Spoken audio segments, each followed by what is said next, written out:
Hello everybody, just a heads up for you, the audio acoustics on this review are not as great as they usually are due to the situation of where I'm recording this, but please do not let that distract you from the enjoyment of listening to this review.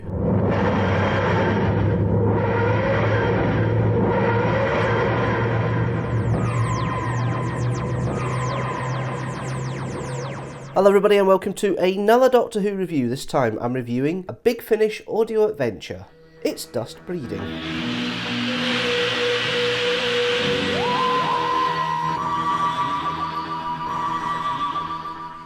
Okay, so let's go over the plotline for Dust Breeding. Edvard Munch, the painter, has been played by a mysterious voice. Once he paints the screen, he seems a little calmer.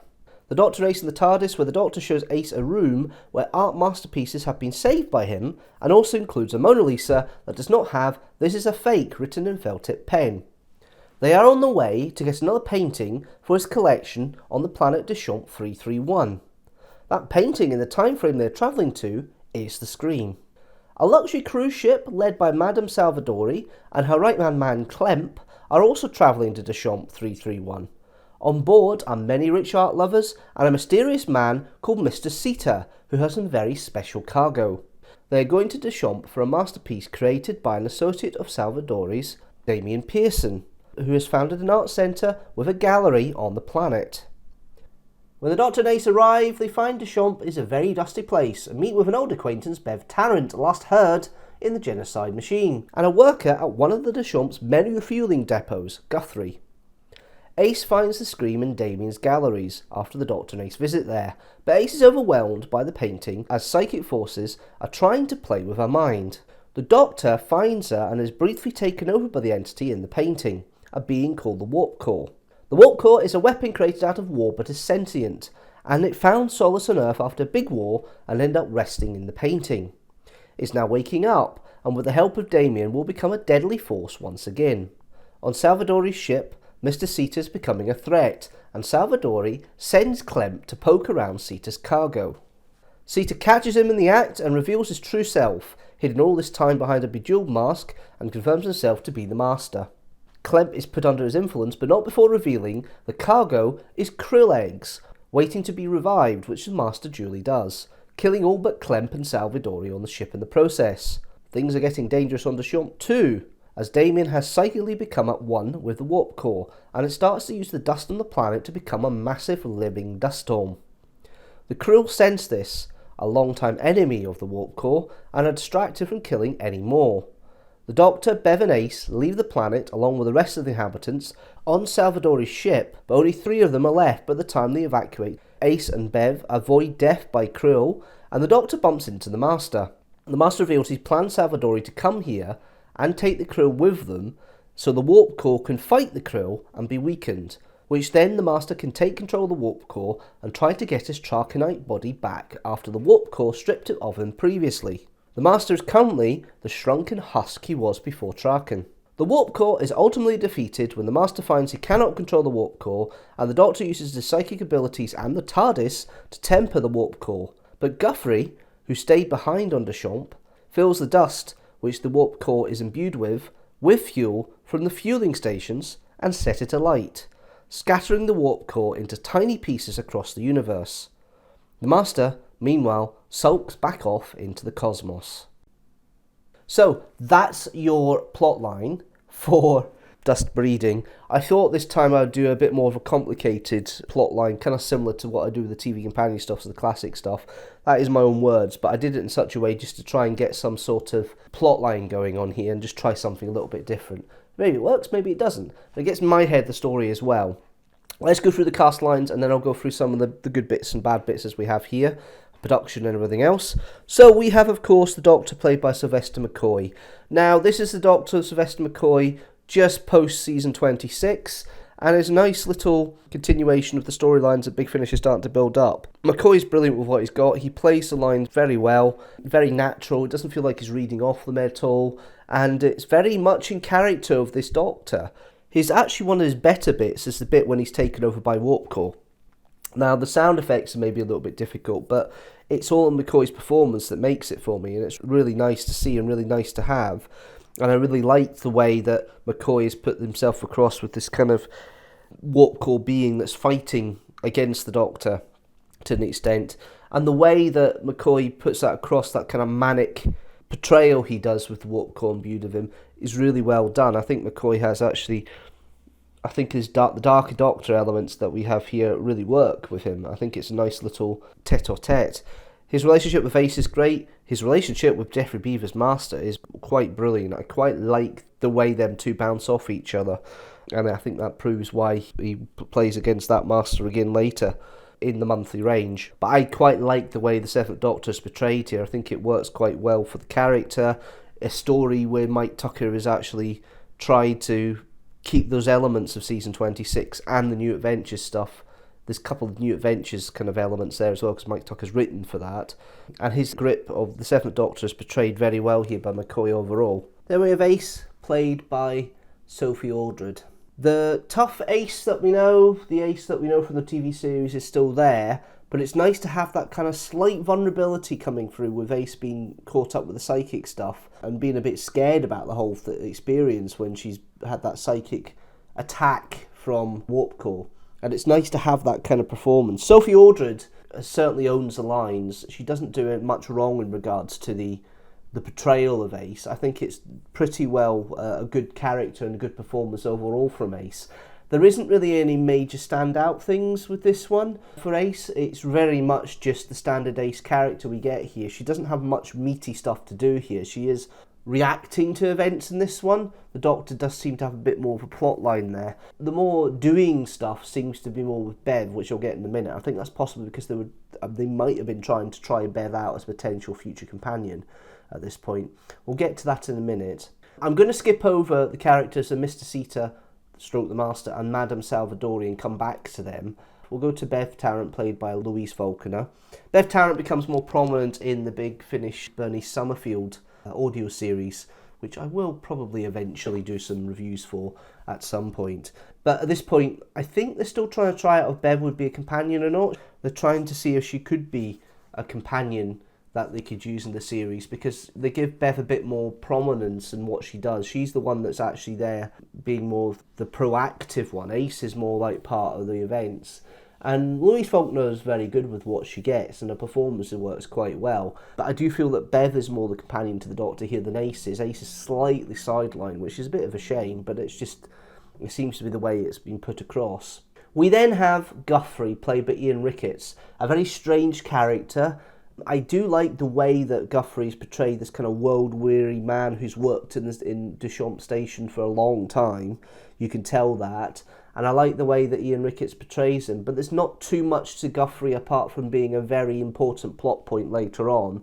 His information about the history of Deschamps and the fact there's Dalekanium and Daleks were changed by the dust at one point is an interesting plot point to help set things up later. However, he doesn't really do much apart from make snide comments for 2.5 episodes until he comes and actually destroys the warp core, or blows the warp core up in the last episode with the fuel he infuses into the dust that the warp core is controlling. So in that respect, he is a basic plot character, but works well for the story. We then have Damien Pearson, played by Johnson Willis. Nice little character. I quite like the way that Damien's played here. Johnson Willis plays him as kind of like a bit of a weak artist, weak-willed artist rather. And I quite like the way it's been put across here, the way that Pearson is put across here, and I quite like the way it's been portrayed. Overall, I think it's a nice little role. Again, there isn't much character development here. He's more a plot point, which kind of takes away from the character just a little bit in my eyes. And it's a shame, really, because I do quite like the way it's portrayed. There's just not much meat on it. Damien's there as a bit of an annoying artiste and basically becomes very quickly a very weak-willed character when it comes to being overtaken by the warp core. We'll then go to Madame Salvadori, played by Caroline John. Liz Shaw from Doctor Who's 7th season back in 1970. She nails the voice of this kind of high society European art lover. I like the way she plays it. There is a lot to Salvadori in this story because the way that Caroline John puts her across. She's got a very manipulative side. I love the way that Salvadori is kind of trying to play the field, but you can tell she's slightly out of her depth here with some of the artists, and she's trying to curry up the favour of all these rich people. It's a lovely performance, and you see two sides. Salvadori, who's really in fear once the Master takes control of her ship, and the Salvadori who's completely pompous, completely feels that she's in control before the Master reveals himself. And I think it's a really nicely put performance. It's a nice double act with Mark Donovan's Clemp. Clemp is very much a fawning sidekick right-hand man to Salvadori, but he seems to be very loyal, and that loyalty comes across. So you're really sad when Clemp gets controlled by the Master, because you do feel like you've got quite a bit of investment into Clemp, and the way he comes across and the way he's portrayed is very, he's sycophantic to this person, but you can tell he actually cares about Madame Salvadori, and obviously the Master's hypnotic control of him breaks when he tries to get Clemp to kill Salvadori later in the story, and Clemp refuses because of his loyalty and his love for Salvadori, and I think it's a nice little relationship. I've saved the best guest cast member till last because Geoffrey Beevers knocks it out of the park. Geoffrey Beevers, obviously, when he played the Master and Keeper of Traken, it was all in the voice, and it's a performance that's definitely based on the voice. However, in audio, I think that he is born for audio when it comes to the Master. He's got the voice, he's got the cadence, he's got the fantastic way of putting himself across as the Master here. It's really good. And it's great to have Geoffrey Beevers back playing the Master again. He plays the Master multiple times in the Big Finish audios. It's quite a lovely, evil portrayal, and I love the way Geoffrey Beevers just comes across as oozing evil. It really is wonderful and lovely, and I think it's a great little role. Mr. Seater, of course, if you do the anagram of Mr. Seater, it's Master. And I kind of clicked about the second episode in, hang on, it's the Master. I recognise that voice. Oh, it must be Geoffrey Beevers. Yes, it was. Really interesting. I really do like it, and I think it's one of the better portrayals of the Master on audio, definitely. It gives a cross of gravitas and works really well with Sylvester McCoy's Doctor as well. I think that darkness between the two of them really helps them bounce off each other, which is really, really nice. The writing for this one, it's a very decent story. It's got its hit points across the way. It does do a lot of world building with Deschamps and the situation of how Deschamps became so desolate, and the world building with the stations and that, and does lay the seeds down of some of the elements in the very first episode, which is very nice. The motives of Guthrie are there as well, because Guthrie was originally one of the first expeditions to Deschamps when they were going to create a fueling station here, and Guthrie's partner was killed by the dust, and Guthrie's been there for revenge at the right time, and that gets the plot point near the end. That's a nice dovetail. Salvadori, I like the way Salvadori's story helps there, and the fact that she's got a plot line there with Damien. I think Mike Tucker's done very well here with the way he's written it, and it does all merge in quite nicely within the last 10 minutes of the story, and I think it's really worth a good listen here. You can listen to it quite easily. It's not difficult to listen, it's quite an easy listen, but all the nice little plot points do come together rather nicely in the fourth episode, which is nice to hear. The direction by Gary Russell is pretty standard. He does let the cast flow. He's not quite Nicholas Briggs in his recording as Gary Russell. He's a bit more, you've got to do this, you've got to do that, you've got to hit your marks. I think the direction works well. It's not too intriguing. It doesn't feel like it's been heavily directed. The cast has been given a chance to work their way through the script quite well, and the script's quite strong for that. So yeah, overall, it's not a bad little direction. The music by Russell Stone, it's a basic underlined score. It just heightens the bits it needs to heighten. It doesn't overpower. And it's actually a little bit creepy at times as well. I quite like the way the creepiness puts through here, especially in the scenes in the gallery, in the art centre under Deschamps, and when the corridors are all empty and Krill are prowling around on Salvadori's ship later on. It works quite well for me, and I quite like overall the production values. I think it's quite strong. Elements of the plot I do like.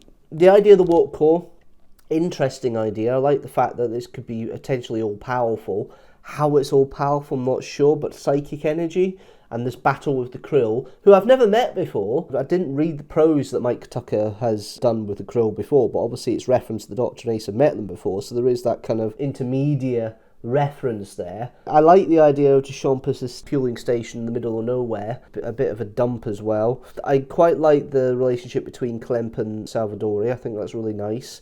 and I've already mentioned how much the Master is well portrayed. He is just a big bad, but it's a nice little big bad, and I think it works quite well for me.